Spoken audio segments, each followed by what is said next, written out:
যদি আপনার ঘরে বন্ধু সুস্থ, সুন্দর, স্বাভাবিক মন মানসিকতার একজন ভালো স্ত্রী থাকে, তারপরও যদি আপনার বাহিরে কোনো নারীর প্রয়োজন হয়, তবে বন্ধু আপনি যাই বলেন, আপনার মন মানসিকতায় সমস্যা আমি বলবো না, আপনি মানসিকভাবে অসুস্থ।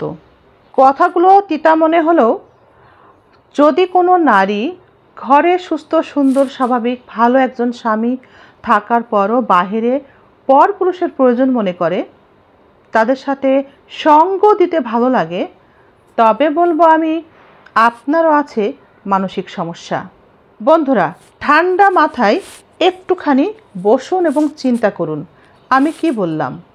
যদি আপনি একটুখানি চিন্তা করেন, দেখবেন এই কাজটি আপনাকে প্রতিদিন করতে ইচ্ছা করে, সেখানে যেতে ইচ্ছা করে, তার সাথে ঘুরতে ইচ্ছা করে, তার সাথে বেড়াতে ইচ্ছা করে, তার সাথে থাকতে ইচ্ছা করে। অতএব আপনি অসুস্থ।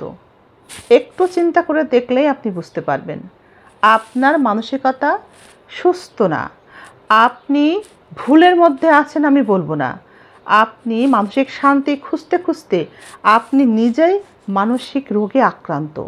আস্তে আস্তে দেখবেন আপনার ঘরের মানুষগুলোর সাথে সম্পর্ক খারাপ হচ্ছে, আপনি অল্পতেই উত্তেজিত হয়ে যাচ্ছেন, পরিবারের সকল সদস্য আপনাকে দেখলে ভয় পায়, আপনি তাদেরকে সবসময় অস্থির করে রাখছেন, তাদেরকে ভালোবাসতে পারছেন না, তাদেরকে ভালোবাসা দেখাতে পারছেন না, তারা আপনার কাছে বসতে ভয় পাচ্ছে। যদি আপনি একটুখানি চিন্তা করেন, ভাবেন, দেখবেন এগুলো প্রায় শুরু আপনার জীবনে।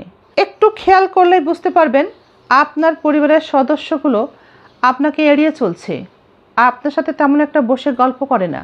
আপনি বাহির থেকে সব কিছু লুকিয়ে যখন ঘরে ফিরছেন, তখন আপনিও কিন্তু আপনার পরিবারের সাথে স্বাভাবিক হতে পারছেন না।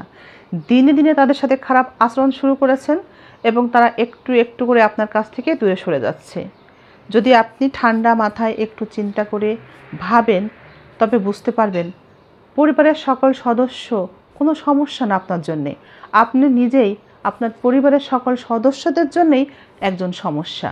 বন্ধুরা, আমরা যারা বাইরে শান্তি খুঁজি, তারা শান্তি তো পাই না, বরং নিজেরাই মানসিক রোগী হয়ে পরিবারের সকল সদস্যকে, ছেলে মেয়ে স্ত্রী আরও যারা থাকে প্রত্যেকেরই মানসিক রোগী বানাতে চেষ্টা করি। এটাকে আমরা বুঝি। যদি বাহিরে আপনি পরিবারকে সাথে নিয়ে যান, শান্তি খুঁজে পাবেন, কিন্তু যদি পরিবার ছাড়া আপনি শান্তি খুঁজতে চেষ্টা করেন, প্রতিদিন আপনাকে সেই শান্তি খুঁজতে হবে, প্রতিদিন আপনাকে বের হতে হবে শান্তি খোঁজার চেষ্টায়, প্রতিদিন যেতে হবে। এটা আপনার অভ্যাসে দাঁড়িয়ে যাবে। একটা সময় এভাবে শান্তি খুঁজতে খুঁজতে আপনার জার্নিটা অনেক লম্বা হয়ে যাবে। এতটা দূর পথ এগিয়ে যাবেন, আপনি সেখান থেকে আর বাসায় ফিরেই আসতে পারবেন না, স্বাভাবিক হতে পারবেন না আপনার পরিবারের সদস্যদের সাথে। ততদিনে আপনার পরিবারের সকল সদস্য রীতিমতো আপনাকে ভয় পাবে। বন্ধুরা, মানসিক শান্তি বাইরে কোথাও পাবেন না, এটা আপনার ঘরে আছে। ঘরটাকে আপনি জান্নাত বানিয়ে যদি আপনি নিতে পারেন, তবে দেখবেন সেই ঘরেই আপনার প্রকৃত শান্তি। ঘরটাকে আপনি যত্ন, আদর, ভালোবাসা দিয়ে জান্নাতের বাগান তৈরি করুন, সেখানেই শান্তি মিলবে।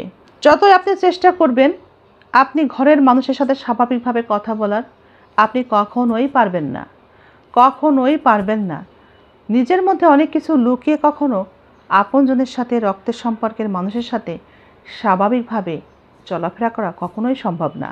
অনেক বোনেরাই মনে করে অর্থ দিয়েই বোধহয় ভালোবাসা কেনা যায় পরিবারের সদস্যদের, কিংবা একটু রান্না বান্না করে খাওয়ালেই বোধহয় হয়ে যায়। অনেক বন্ধুরা আছেন যারা মনে করেন স্ত্রী সন্তানকে তো ভরণ পোষণ দিচ্ছি, কাপড় চোপড় খাওয়া দাওয়া দিচ্ছি, আর কি লাগে। আসলে তাদের তেমন কিছু লাগে না, আপনার কাছ থেকে একটুখানি সময় পেলেই তারা খুশি। কিন্তু একবার নিজেকে প্রশ্ন করে দেখেন তো, আপনি নিজে খুশি কি না? আপনি তো নিজেই খুশি না, নিজেই সন্তুষ্ট না, নিজেই তো অশান্তির মধ্যেই আছেন। তাই তো ঘরের বাহিরে আপনি শান্তি খোঁজেন, তাও আবার দুঃখের সঙ্গে বলতে হয় অন্য পরপুরুষের মাঝে।